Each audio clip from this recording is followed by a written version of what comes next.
Hi friends, ಎಲ್ಲರಿಗೂ ನಮಸ್ಕಾರ. Welcome to my channel ಗೃಹಿಣಿ ಲೋಕ. ದಯವಿಟ್ಟು ವೀಡಿಯೋಸ್ಗಳನ್ನ ಲೈಕ್ ಮಾಡಿ, ಚಾನಲ್ನ ಸಬ್ಸ್ಕ್ರೈಬ್ ಮಾಡಿ, ತಪ್ಪದೆ ನೆಕ್ಸ್ಟ್ ವೀಡಿಯೋಸ್ಗಾಗಿ ಬೆಲ್ ಐಕನ್ನ ಕ್ಲಿಕ್ ಮಾಡಿ. ವರಮಹಾಲಕ್ಷ್ಮಿ ಹಬ್ಬ ಮಾಡೋರು ಕೆಲವೊಂದು ವಿಷಯಗಳನ್ನ ಮರೆಯಲೇಬಾರ್ದು. ಅಂದರೆ ನಾವು ಎಷ್ಟೋ ಸಿದ್ಧತೆಗಳನ್ನ ಮಾಡ್ಕೊಳ್ಳೋ ನಡುವೆ ಕೆಲವೊಂದು ಇಂಪಾರ್ಟೆಂಟ್ ವಿಷಯಗಳನ್ನ ಮರ್ತು ಬಿಡ್ತೀವಿ. ಹಬ್ಬ ಆದಮೇಲೆ ಯೋಚನೆ ಮಾಡ್ತಾ ಇರ್ತೀವಿ, ಅಯ್ಯೋ ಇದನ್ನು ಮಾಡಿಲ್ಲ ನಾನು ಅಂತ.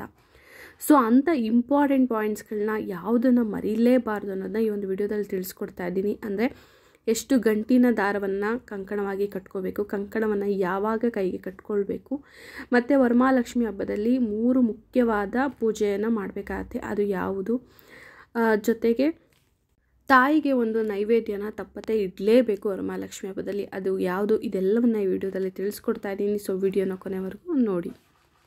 ವರಮಹಾಲಕ್ಷ್ಮಿ ಹಬ್ಬದಲ್ಲಿ ನಾವು ಮುಖ್ಯವಾಗಿ ಕಂಕಣವನ್ನು ಕಟ್ಕೊಂಡು ವ್ರತವನ್ನು ಮಾಡೋದು ತುಂಬ ಅಂದರೆ ತುಂಬ ಇಂಪಾರ್ಟೆಂಟು.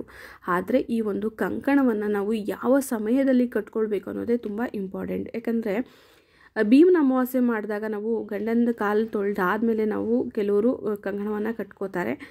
ಆದರೆ ವರಮಹಾಲಕ್ಷ್ಮಿ ಹಬ್ಬದಲ್ಲಿ ನಾವು ಕಂಕಣವನ್ನು ಕಟ್ಕೊಳ್ಳೋ ಸಮಯ ಕೂಡ ತುಂಬ ಇಂಪಾರ್ಟೆಂಟ್ ಆಗುತ್ತೆ. ಸೊ ಹಾಗಾಗಿ ಯಾವಾಗ ಈ ಒಂದು ಕಂಕಣವನ್ನು ಕಟ್ಕೊಳ್ಬೇಕು, ಎಷ್ಟು ಎಳೆ ಇರಬೇಕು ಮತ್ತು ಎಷ್ಟು ಗಂಟು ಇರಬೇಕು ಅನ್ನೋದನ್ನ ನಾನು ಇವಾಗ ತಿಳಿಸ್ಕೊಡ್ತಾ ಇದ್ದೀನಿ. ಕಂಕಣ ಕಟ್ಟದೆ ಮಾಡಿರುವಂಥ ವ್ರತ ಪ್ರಯೋಜನ ಇಲ್ಲ ಅಂತ ಹೇಳ್ತಾರೆ. ಸೊ ಹಾಗಾಗಿ ವರಮಹಾಲಕ್ಷ್ಮಿ ಹಬ್ಬದಲ್ಲಿ ಕೈಗೆ ಕಂಕಣವನ್ನು ಕಟ್ಕೊಂಡೆ ಲಕ್ಷ್ಮಿ ಹಬ್ಬ ಮಾಡಬೇಕಾಗಿರೋದ್ರಿಂದ ನೀವು ಬೆಳಗ್ಗೆ ಎದ್ದು ಎಲ್ಲವನ್ನು ಸಿದ್ಧತೆ ಮಾಡ್ಕೋತೀರಲ್ವ, ಪೂಜೆಗೆ ಏನೆಲ್ಲ ಬೇಕು ಮತ್ತು ಪೂಜಾ ಪ್ರೊಸೀಜರ್ ಯಾವ ರೀತಿ ಇದೆ ಎಲ್ಲವನ್ನು ನಾನು ಲಾಸ್ಟ್ ವಿಡಿಯೋದಲ್ಲಿ ತಿಳಿಸ್ಕೊಟ್ಟಿದ್ದೀನಿ. ಆ ಪ್ರಕಾರ ಎಲ್ಲ ಸಿದ್ಧತೆಗಳನ್ನ ಮಾಡ್ಕೊಳ್ಳಿ. ಹಬ್ಬದ ಹಿಂದಿನ ದಿನ ಅಂದರೆ ಗುರುವಾರ ಸಂಜೆನೇ ಈ ಒಂದು ಕಂಕಣವನ್ನು ರೆಡಿ ಮಾಡಿ ಇಟ್ಕೊಳ್ಳಿ. ಅಂದರೆ ತಲೆ ಸ್ನಾನ ಮಾಡಿರ್ತೀರಲ್ವ, ಎಲ್ಲ ಸಿದ್ಧತೆ ಮಾಡ್ಕೊಳ್ಳೋಕ್ಕೋಸ್ಕರ. ಸೊ ಅವಾಗ ಏನು ಮಾಡಿ, ನೀವು ಈ ಒಂದು ಕಂಕಣಗಳನ್ನ ಸಿದ್ಧತೆ ಮಾಡ್ಕೊಳ್ಳಿ. ಮನೆಯಲ್ಲಿರೋ ಎಲ್ಲ ಹೆಣ್ಮಕ್ಳು ಕಟ್ಕೊಳ್ಬೋದು, ಚಿಕ್ಕ ಮಕ್ಕಳಿಂದ ಹಿಡಿದು ದೊಡ್ಡವ್ರವರೆಗೂ ಈ ಒಂದು ಕಂಕಣವನ್ನು ಕಟ್ಕೊಳ್ಬೋದು. ಸೊ ಆ ಪ್ರಕಾರ ಎಷ್ಟು ಕಂಕಣಗಳನ್ನ ರೆಡಿ ಮಾಡಬೇಕು ಅಷ್ಟು ಕಂಕಣಗಳನ್ನ ರೆಡಿ ಮಾಡ್ಕೊಳ್ಳಿ. ಎಷ್ಟು ಎಳೆ ದಾರ ಇರಬೇಕು ಅನ್ನೋದಾದರೆ, ಲಕ್ಷ್ಮಿ ಹಬ್ಬದಲ್ಲಿ 12 ಎಳೆ ಇರುವಂಥ ದಾರವನ್ನು ನಾವು ಕಟ್ಕೊಳ್ಬೇಕಾಗತ್ತೆ. ಅಂದರೆ ಒಂದು ಬಿಳಿ ನೂಲು ಬರುತ್ತಲ್ವ, ಅದನ್ನು ನಾವು 12 ಬಾರಿ ಬರೋ ರೀತಿ ಮಾಡಿಬಿಟ್ಟು ಅದನ್ನು ನೀವು ಅರ್ಶಿನವನ್ನು ಹಚ್ಚಿ, ಫಸ್ಟು ಅರ್ಶಿನವನ್ನು ಹಚ್ಚಿ ದಾರವನ್ನು ಗಟ್ಟಿ ಆಗೋ ಹಾಗೆ ಒಸಿಬೇಕು ಅಂತ ಹೇಳ್ತಾರೆ. ಅಂದರೆ ಅದನ್ನು ಚೆನ್ನಾಗಿ ಒಸ್ದು ಅದಕ್ಕೆ ಅರ್ಶಿನವನ್ನು ಹಚ್ಚಿ, ಅರ್ಶಿನ ಹಚ್ಚುವಾಗ ಒಂದು ಸ್ವಲ್ಪ ಲೈಟಾಗಿ ತುಪ್ಪವನ್ನು ಹಚ್ಕೊಳ್ಳಿ, ತುಂಬ ಶ್ರೇಷ್ಠ ಅಂತ ಹೇಳ್ತಾರೆ. ಆ ರೀತಿ ನೀವು ಅರ್ಶಿನವನ್ನು ಹಚ್ಚಾದ್ಮೇಲೆ ನೀವು ಈ ಒಂದು ಪಿಕ್ಚರ್ ನೋಡಿದ್ರೆ ಗೊತ್ತಾಗ್ತಿರ್ಬೋದು ನೋಡಿ, 9 ಗಂಟಿದೆ. 9 ಗಂಟಾದರೂ ಇರ್ಬೋದು. ಅಂದರೆ ಜಸ್ಟ್ ನೀವು ಗಂಟೆ ಹೆಂಗಂದರೆ ನಾವು ಯಾವ ರೀತಿ ಒಂದು ಸತಿ ಕಟ್ಟುತ್ತೀವಲ್ಲ ಆ ಥರ ನೀವು ಸ್ವಲ್ಪ ಗ್ಯಾಪ್ ಬಿಟ್ಟು ನೀವು 9 ಗಂಟು ಹಾಕ್ಬೋದು. ಅಥವಾ ಲಕ್ಷ್ಮೀ ಹಬ್ಬದಲ್ಲಿ 8 ಗಂಟು ಕೂಡ ಬೇಕಾದ್ರೆ ಹಾಕ್ಬೋದು. ಬಟ್ ಆದರೆ ದಾರದ ಎಳೆ 12 ಇರಬೇಕು. ಈ ರೀತಿಯಾಗಿ ನೀವು ಕಂಕಣವನ್ನು ರೆಡಿ ಮಾಡಿ ಇಟ್ಕೊಳ್ಳಿ. ದಾರನ ಗುರುವಾರ ಸಂಜೆನೇ ರೆಡಿ ಮಾಡಿಟ್ಕೊಳ್ಳಿ. ನೀವು ಹೂನ ಬೇಕಾದ್ರೆ ನೆಕ್ಸ್ಟ್ ಡೇ ಬೆಳಿಗ್ಗೆ ಹಾಕಬೇಕಾಗತ್ತೆ. ನಾನು ಯಾಕೆ 8 ಗಂಟನ್ನು ಹಾಕಿ ಅಂತ ಹೇಳ್ತಾ ಇದ್ದೀನಿ ಅಂದರೆ, ಹೂಗೆ ಗಂಟು ಹಾಕಿದಾಗ 1 ಗಂಟೆ ಎಕ್ಸ್ಟ್ರಾ ಆಗುತ್ತೆ. ಸೊ ಹಾಗಾಗಿ ಅದು 9 ಗಂಟೆಗೆ ಸಮ ಆಗುತ್ತೆ. ಸೊ ಹಾಗಾಗಿ ಮೊದಲೇ ನೀವು 8 ಗಂಟನ್ನ ಹಾಕ್ಕೊಂಡು ಹೂವು ಕಟ್ಟಬೇಕಾದ್ರೆ ಒಂದು ಸರಿ ನಾವು ಕಟ್ತೀವಲ್ಲ, ಅದು ಸೇರಿಕೊಂಡು 9 ಗಂಟೆ ಆಗುತ್ತೆ. ಇನ್ನು ಈ ಒಂದು ಕಂಕಣವನ್ನು ಕಟ್ಕೊಳ್ಳೋ ಸಮಯ ಮತ್ತು ಯಾವಾಗ ಕಟ್ಕೊಳ್ಬೇಕು ಅನ್ನೋದು ತುಂಬ ಇಂಪಾರ್ಟೆಂಟ್ ಅಲ್ವಾ. ಆಗ ನೋಡೋದಾದರೆ, ನಾವು ಹೊಸ್ಲು ಪೂಜೆ ಮಾಡಿ ಮನೆ ದೇವ್ರ ಪೂಜೆನ ಮಾಡ್ತೀವಿ. ಅಂದರೆ ದೇವ್ರ ಮನೆಯಲ್ಲಿ ದೀಪವನ್ನು ಹಚ್ಚಬೇಕಾದ್ರೆ ನೀವು ಮೊದಲು ಗಣೇಶನ ಪೂಜೆ ಮಾಡಬೇಕಲ್ವ. ಆವಾಗ ಏನು ಮಾಡಿ, ಗಣೇಶನ ಪೂಜೆ ಮಾಡಬೇಕಾದ್ರೆ ಗಣೇಶನ ಪಕ್ಕದಲ್ಲಿ ನೀವು ಒಂದು ವಿಳ್ಯದ ಎಲೆಯಲ್ಲಿ ಈ ಕಂಕಣಗಳನ್ನ ಇಟ್ಬಿಟ್ಟು ಫಸ್ಟ್ ವಿಘ್ನೇಶ್ವರನ ಪೂಜೆನ ಮುಗಿಸ್ಕೊಳ್ಳಿ. ನೈವೇದ್ಯ ಇಡಬೇಕಾದ್ರೆ ವಿಘ್ನೇಶ್ವರನಿಗೆ ನೈವೇದ್ಯ ಇಡಲೇಬೇಕು, ಕಾಯಿ ಬೆಲ್ಲನಾದರೂ ಇಡಲೇಬೇಕಾಗತ್ತೆ. ಗಣೇಶನಿಗೆ ನೈವೇದ್ಯ ಇಟ್ಟು ಪೂಜೆ ಎಲ್ಲ ಆದಮೇಲೆ ನೀವು ಕಂಕಣವನ್ನು ಕೈಗೆ ಕಟ್ಕೊಳ್ಬೇಕಾಗತ್ತೆ. ನೀವು ಮಾರ್ನಿಂಗ್ ಪೂಜೆ ಮಾಡಬೇಕಾದ್ರೆ 5:55ರಿಂದ ಲಕ್ಷ್ಮೀ ಕೂರಿಸೋದಕ್ಕೆ ಒಳ್ಳೆಯ ಸಮಯ ಇದೆ. ಏನೇ ಆದರೂ ಬೆಳಗ್ಗೆ ಒಂದು 6 ಗಂಟೆ ಒಳಗಡೆ ಎಲ್ಲ ಸಮಯ ಕೂಡ ಒಳ್ಳೆಯದಿರುತ್ತೆ. ಸೊ ಆ ಸಮಯದಲ್ಲಿ ನೀವು ಈ ಒಂದು ಕಂಕಣವನ್ನು ಕಟ್ಕೊಳ್ಬೇಕಾಗತ್ತೆ. ಇನ್ ಕೇಸ್ ಮಧ್ಯಾಹ್ನ ಲಕ್ಷ್ಮೀ ಪೂಜೆ ಮಾಡೋರು ಟೈಮ್ನ ನೋಡಿ ಕಟ್ಕೊಳ್ಳಿ. ಯಾಕಂದರೆ ಒಳ್ಳೆ ಟೈಮಲ್ಲಿ ಕಂಕಣವನ್ನು ಕಟ್ಕೊಳ್ಳೋದು ಒಳ್ಳೆಯದು. ಇನ್ನು ಯಾರ ಕೈಲಿ ಕಟ್ಸ್ಕೊಳ್ಬೋದು ಅಂದರೆ, ನೀವು ಅತ್ತೆ ಇದ್ದರೆ ಅತ್ತೆ ಕೈಲಿ ಕಟ್ಸ್ಕೊಳ್ಬೋದು, ಅಕ್ಕ ತಂಗಿಯರಿದ್ದರೆ ಕಟ್ಟಿಸ್ಕೊಳ್ಬೋದು, ಹಸ್ಬೆಂಡ್ ಕೈಲಿ ಕಟ್ಸ್ಕೊಳ್ಳೋದು ಇನ್ನೂ ಒಳ್ಳೆಯದು. ಹಸ್ಬೆಂಡ್ ಕೈಲಿ ಕಟ್ಟಿಸ್ಕೊಳ್ಬೋದು. ಮಕ್ಕಳು ಇದ್ದು ಅವರು ಕಟ್ಟೋಕ್ಕೆ ಅಂದರೆ ದೊಡ್ಡವರು ಇದ್ದಾರೆ ಅಂದರೆ ಮಕ್ಕಳ ಕೈಲಿ ಕೂಡ ಕಟ್ಟಿಸ್ಕೊಳ್ಬೋದು. ಯಾರು ಲಕ್ಷ್ಮಿನ ಕೂರಿಸ್ತಾರೆ ಅವರು ಕಂಪಲ್ಸರಿಯಾಗಿ ಕಂಕಣವನ್ನು ಕೈಗೆ ಕಟ್ಕೊಳ್ಳೇಬೇಕು. ಮಿಕ್ದವರು ಬೇಕಾದ್ರೆ ಈ ಒಂದು ಕಂಕಣವನ್ನು ಲಕ್ಷ್ಮೀ ಪೂಜೆ ಆದಮೇಲೆ ಬೇಕಾದ್ರೆ ಕಟ್ಕೊಳ್ಬೋದು. ಕಂಕಣವನ್ನು ಕಟ್ಕೊಂಡ ಮೇಲೇ ನೀವು ಲಕ್ಷ್ಮಿಯ ಕಳಸವನ್ನು ಪ್ರತಿಷ್ಠಾಪನೆ ಮಾಡೋದು ತುಂಬ ಶ್ರೇಷ್ಠ. ಇನ್ನು ಲಕ್ಷ್ಮೀನ ಕೂರಿಸಿದಾಗ ನಾವು ಸಂಕಲ್ಪವನ್ನು ಮಾಡಿಕೊಂಡು ಪೂಜೆನ ಮಾಡೋದು ಒಳ್ಳೆಯದು. ನಾವು ಯಾವುದೇ ಪೂಜೆಗಳನ್ನ ಮಾಡಿದ್ರೂ ನಮ್ಮದೇ ಆದ ಕೆಲವೊಂದು ಆಸೆಗಳಿರುತ್ತೆ, ಕನಸುಗಳಿರುತ್ತೆ. ನಾವು ಯಾವುದೋ ಒಂದು ಕಾರ್ಯಸಿದ್ಧಿಗೋಸ್ಕರನೂ ಕೂಡ ವ್ರತಗಳನ್ನ ಕೈಗೊಳ್ತೀವಲ್ವ. ಅದೇ ಪ್ರಕಾರ ವರಮಹಾಲಕ್ಷ್ಮಿ ಹಬ್ಬನೂ ಕೂಡ ಒಂದು ವ್ರತವಾಗಿರೋದ್ರಿಂದ ನೀವು ತಾಯಿಯಲ್ಲಿ ಕೂಡ ಸಂಕಲ್ಪವನ್ನು ಮಾಡ್ಕೊಳ್ಬೋದು. ಯಾವ ರೀತಿ ಸಂಕಲ್ಪನ ಮಾಡ್ಕೊಳ್ಬೇಕಂದ್ರೆ, ಲಕ್ಷ್ಮಿನ ಕೂರಿಸಿ ಎಲ್ಲ ರೆಡಿ ಆಯಿತು, ನಾನಿನ್ನು ಅಭಿಷೇಕನ ಶುರು ಮಾಡ್ತೀನಿ ಅನ್ನೋ ಸಮಯದಲ್ಲಿ ನೀವು ಸಂಕಲ್ಪನ ಮಾಡ್ಕೊಳ್ಬೇಕಾಗತ್ತೆ. ಈ ವರ್ಷ ನನಗೇನೋ ತೊಗೋಬೇಕು ಅಂದ್ಕೊಂಡಿದ್ದೆ, ಹಬ್ಬಕ್ಕೋಸ್ಕರ ನಂಗೆ ತೊಗೊಳಕ್ಕಾಗಿಲ್ಲ ಅಂತನೋ, ಅಥವಾ ತಾಯಿ ನನಗಿಷ್ಟು ತೊಗೊಳಕ್ಕೆ ನೀನು ಅವಕಾಶ ಮಾಡಿಕೊಟ್ಟಿದ್ಯಾ, ಮುಂದಿನ ವರಮಹಾಲಕ್ಷ್ಮಿ ಹಬ್ಬ ನೀನು ಬರೋ ಒಳಗಡೆ ನನಗೆ ಈ ರೀತಿಯಾಗಿ ಒಂದು ಮನೆ ಕಟ್ಟೋಕ್ಕೆ ಒಂದು ಸಹಾಯ ಮಾಡಿಕೊಡು, ಅಥವಾ ನಾನು ಒಂದು ಜಮೀನ ತೊಗೊಳ್ಬೇಕು ಅಂದ್ಕೊಂಡಿದ್ದೀನಿ, ಏನೋ ಒಂದು ನಿಮ್ಮ ದೊಡ್ಡ ದೊಡ್ಡ ಡ್ರೀಮ್ಸ್ ಇದ್ದೇ ಇರತ್ತಲ್ವ. ಆ ಒಂದು ಕೆಲಸಗಳನ್ನ ನಿಮ್ಗೆ ಯಾವುದೇ ಸಣ್ಣ ಪುಟ್ಟ ಕೆಲಸಗಳಾದರೂ ಪರವಾಗಿಲ್ಲ, ತಾಯಿ ಹತ್ರ ಕೇಳಿಕೊಂಡು ಬರೋ ಒಂದು ವರಮಹಾಲಕ್ಷ್ಮಿ ಹಬ್ಬದೊಳಗೆ ಒಂದು ಕೆಲಸವನ್ನು ಕಂಪ್ಲೀಟ್ ಮಾಡಿಕೊಡು ಅಂತ ತಾಯಿ ಹತ್ರ ಸಂಕಲ್ಪ ಮಾಡಿಕೊಂಡು ಆ ಒಂದು ದುಡ್ಡನ್ನ ಯೆಲ್ಲೋ ಕಲರ್ ಬಟ್ಟೆಯಲ್ಲಿ ಕಟ್ಬಿಟ್ಟು ತಾಯಿಯ ಬಲಭಾಗದಲ್ಲಿ ಇಟ್ಬಿಡಿ. ಅಂದರೆ ಸೀರೆ ಉಡಿಸಿರೋರು ಅಥವಾ ಕಳಸದ ಬಲಭಾಗದಲ್ಲಿ ನೀವು ಒಂದು ಸಂಕಲ್ಪದ ದುಡ್ಡನ್ನ ಇಟ್ಬಿಟ್ಟು ಆಮೇಲೆ ನೀವು ಲಕ್ಷ್ಮೀ ಪೂಜೆನ ಕಂಟಿನ್ಯೂ ಮಾಡ್ಕೊಳ್ಬೋದು.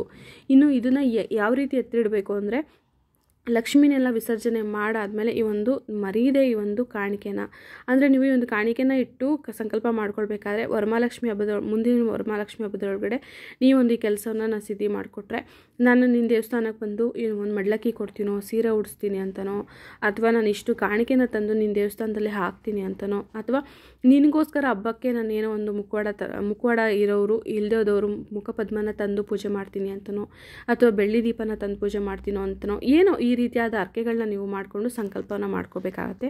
ಆವಾಗಲಷ್ಟೇ ಈ ಒಂದು ನಮ್ಮ ಬೇಡಿಕೆಗಳು ನೆರವೇರೋದು.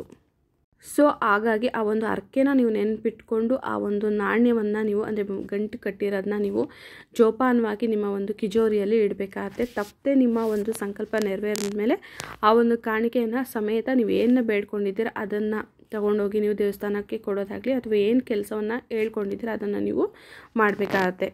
ವರಮಹಾಲಕ್ಷ್ಮಿ ಹಬ್ಬದಲ್ಲಿ ಲಕ್ಷ್ಮಿನ ಶೃಂಗಾರ ಮಾಡ್ತೀವಲ್ವ, ಅವ್ರವ್ರದ್ದೇ ಆದ ಸ್ಟೈಲಲ್ಲಿ ಅವ್ರವ್ರದ್ದೇ ಆದ ರೀತಿಯಲ್ಲಿ ಲಕ್ಷ್ಮಿನ ತುಂಬ ಚೆನ್ನಾಗಿ ಕಾಣೋ ಥರ ಅಲಂಕಾರವನ್ನು ಮಾಡ್ತೀವಲ್ವ. ಎಷ್ಟೇ ಅಲಂಕಾರ ಮಾಡಿದ್ರೂ ತಾಯಿಗೆ ಸಂತೃಪ್ತಿ ಆಗೋದೇ ಗೆಜ್ಜೆ ವಸ್ತ್ರ ಹಾಕೋದ್ರಿಂದ ಅಂತ ಹೇಳ್ತಾರೆ. ಒಂದು ರೀತಿ ತಾಯಿಗೆ ಅದು ವಸ್ತ್ರ ಅನ್ನೋ ರೀತಿಯಲ್ಲಿ ನಾವು ಗೆಜ್ಜೆ ವಸ್ತ್ರವನ್ನು ಹಾಕ್ತೀವಿ. ಸೊ ಹಾಗಾಗಿ ವರಮಹಾಲಕ್ಷ್ಮಿ ಹಬ್ಬದಲ್ಲಿ ತಪ್ಪದೆ ನೀವು ಗೆಜ್ಜೆ ವಸ್ತ್ರವನ್ನು ಹಾಕಬೇಕಾಗತ್ತೆ. ಆದಷ್ಟು ಮನೆಯಲ್ಲೇ ನೀವು ಕೈಯಾರೆ ಗೆಜ್ಜೆ ವಸ್ತ್ರವನ್ನು ಸಿದ್ಧತೆ ಮಾಡ್ಕೊಳ್ಳೋದೇ ಒಳ್ಳೆಯದು. 2 ಎಳೆ ಅಥವಾ 16 ಎಳೆ ಗೆಜ್ಜೆ ವಸ್ತ್ರವನ್ನು ಹಾಕೋದು ತುಂಬ ಶ್ರೇಷ್ಠ ಅಂತ ಹೇಳ್ತಾರೆ. ಸೊ 16 ಎಳೆ ಗೆಜ್ಜೆ ವಸ್ತ್ರವನ್ನು ನೀವು ರೆಡಿ ಮಾಡಿಕೊಂಡು ತಾಯಿಗೆ ತಪ್ಪದೆ ಹೂವನ್ನ ಧರಿಸೋ ಮುಂಚೆಗೆ ಗೆಜ್ಜೆ ವಸ್ತ್ರವನ್ನು ಧರಿಸಿ. ಇನ್ನು ತಾಯಿಗೆ ತಪ್ಪದೆ ಹೊಸದಾಗಿ ತಾಳಿ, ಅಂದರೆ ಪ್ರತಿ ವರ್ಷ ವ್ರತ ಮಾಡಬೇಕಾದ್ರೆ ಹೊಸದಾಗಿ ನೀವು ಅರ್ಶಿನ ಕೊಂಬು ತಾಳಿನ ಸಿದ್ಧತೆ ಮಾಡಿಕೊಂಡು ಅದನ್ನು ತಾಯಿಗೆ ಕಟ್ಟಲೇಬೇಕು. ಇದು ತುಂಬ ಶ್ರೇಷ್ಠವಾದದ್ದು. ಈ ತಾಳಿನ ನೀವು ಹಬ್ಬ ಆದಮೇಲೆ ನೀವು ಪ್ರತಿನಿತ್ಯ ಬಳಸುವಂಥ ಕಳಸಕ್ಕೆ ಹಾಕ್ತಾ ಇರ್ಬೋದು, ಅಥವಾ ನಾನು ಆಲ್ರೆಡಿ ಇದನ್ನು ಡೈಲಿ ಕಳಸಕ್ಕೆ ದಾಳಿ ಹಾಕಿದ್ದೀನಿ ಅನ್ನೋರು ಅದನ್ನು ನೀವು ನಿಮ್ಮ ನಿಯರೆಸ್ಟ್ ಅರಳಿ ಮರ ಏನಾದರೂ ಇದ್ದರೆ ಅಲ್ಲಿ ಹೋಗಿ ನೀವು ಅದನ್ನು ಕಟ್ಬಿಡ್ಬೋದು, ಅಥವಾ ಬಾವಿಯಲ್ಲಿ ಹಾಕ್ಬೋದು, ಅಥವಾ ಅರಿಯ ನೀರಲ್ಲಿ ಹಾಕ್ಬೋದು.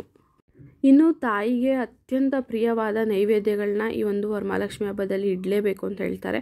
ಅದರಲ್ಲೂ ತಾಯಿಗೆ ತುಂಬ ಅಂದರೆ ತುಂಬ ಇಷ್ಟ ಬೆಲ್ಲದ ಅನ್ನ, ಅಂದರೆ ಸ್ವೀಟ್ ಪೊಂಗಲು. ಆ ಸ್ವೀಟ್ ಪೊಂಗಲ್ನ ಮರೀದೆ ನೀವು ಇಡಿ, ಜೊತೆಗೆ ಪಾನಕವನ್ನು ಮಾಡಿ ಇಡಿ. ಅದನ್ನು ಬೆಲ್ಲದಲ್ಲಿ ಪಾನಕ ಮಾಡೋದು ತುಂಬ ಶ್ರೇಷ್ಠ. ಅದೇ ಮಸ್ಕ್ ಮೆಲನ್ ಹಣ್ಣು ಬರುತ್ತಲ್ಲ, ಕರ್ಬೂಜ ಹಣ್ಣು, ಅದರಲ್ಲಿ, ಅಥವಾ ಬೇಲದ ಕಾಯಿ ಅಂತ ಬರುತ್ತೆ, ಅದರಲ್ಲಿ ಕೂಡ ಪಾನಕನ ಮಾಡಿ ತಾಯಿಗೆ ಇಡೋದು ತುಂಬ ಶ್ರೇಷ್ಠ.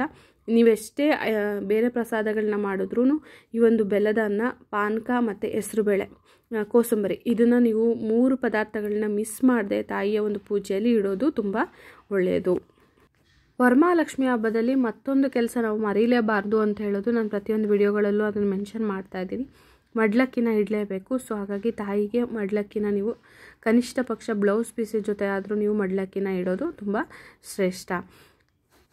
ಇನ್ನು ವರಮಹಾಲಕ್ಷ್ಮಿ ಹಬ್ಬದಲ್ಲಿ ಒಂದು ವಿಷಯವನ್ನು ನಾವು ಮರೀಲೇಬಾರ್ದು, ಅತಿಯಾದ ಒಡವೆಗಳು ಮತ್ತು ದುಡ್ಡನ್ನ ತಂದು ನಾವು ತಟ್ಟೆಯಲ್ಲಿ ಜೋಡಿಸಿ ಇಡೋದಾಗಲಿ, ಇದನ್ನು ಮಾಡೋದ್ರಿಂದ ಮನೆ ಸಂಪತ್ತಿನ ಮೇಲೆ ಕೆಟ್ಟು ದೃಷ್ಟಿ ಬೀಳುತ್ತೆ ಅನ್ನೋ ನಂಬಿಕೆ ಇದೆ. ಸೊ ಆ ಕಾರಣಕ್ಕೋಸ್ಕರ ವರಮಹಾಲಕ್ಷ್ಮಿ ಹಬ್ಬದಲ್ಲಿ ಸಾಧ್ಯ ಆದಷ್ಟು ನೀವು ಸಿಂಪಲ್ಲಾಗಿ ಅಲಂಕಾರವನ್ನು ಮಾಡಿ ಶ್ರದ್ಧೆಯಿಂದ ಪೂಜೆನ ಮಾಡೋದು ಒಳ್ಳೆಯದು. ಈ ವಿಷಯನ ಮರಿಬೇಡಿ. ಮತ್ತು ಲಕ್ಷ್ಮಿ ಹಬ್ಬದಲ್ಲಿ ತಪ್ಪದೆ ಕೆಂಪಾರತಿನ ಮಾಡೋದು ಕೂಡ ನೀವು ಮರಿಬೇಡಿ. ಇನ್ನು ವರಮಹಾಲಕ್ಷ್ಮಿ ಹಬ್ಬದಲ್ಲಿ ಮನೆಯ ಮುಂದೆ ರಂಗೋಲಿ ಅಂತೂ ಯಾವುದೇ ಕಾರಣಕ್ಕೂ ಮರಿಬೇಡಿ. ಏಕೆಂದರೆ ಮನೆ ಬಾಗಿಲು ಬರದಾಗಿರಬಾರ್ದು ಅಂತ ಹೇಳ್ತಾರೆ. ಸೊ ಹಾಗಾಗಿ ಮನೆ ಮುಂದೆ ರಂಗೋಲಿನ ಮರೀದೆ ನೀವು ಹಾಕಬೇಕಾಗುತ್ತೆ. ಅದು ನೀವು ಯಾವುದೇ ಫ್ಲ್ಯಾಟಲ್ಲಿದ್ದರೂ ಪರವಾಗಿಲ್ಲ, ಸಣ್ಣದಾದ ರಂಗೋಲಿನಾದರೂ ನೀವು ಹಾಕೋದು ತುಂಬ ಒಳ್ಳೆಯದು. ಇದಿಷ್ಟು ಮಾಹಿತಿ ವರಮಹಾಲಕ್ಷ್ಮಿ ಹಬ್ಬದಲ್ಲಿ ನಾವು ತಪ್ಪದೇ ಮಾಡಬೇಕಾದದ್ದು. ಇನ್ನೂ ಯಾವ್ದಾದ್ರು ಪಾಯಿಂಟ್ಸ್ಗಳು ನೆನಪು ಬಂದರೆ ನಾನು ನೆಕ್ಸ್ಟ್ ವೀಡಿಯೋ ಮಾಡಿ ಅಪ್ಲೋಡ್ ಮಾಡ್ತೀನಿ. ನೆಕ್ಸ್ಟ್ ವೀಡಿಯೋನು ಕೂಡ ನೀವು ಚೆಕ್ ಮಾಡಿ. ಈ ವಿಡಿಯೋ ನೋಡಿದ್ದಕ್ಕೆ ಧನ್ಯವಾದಗಳು.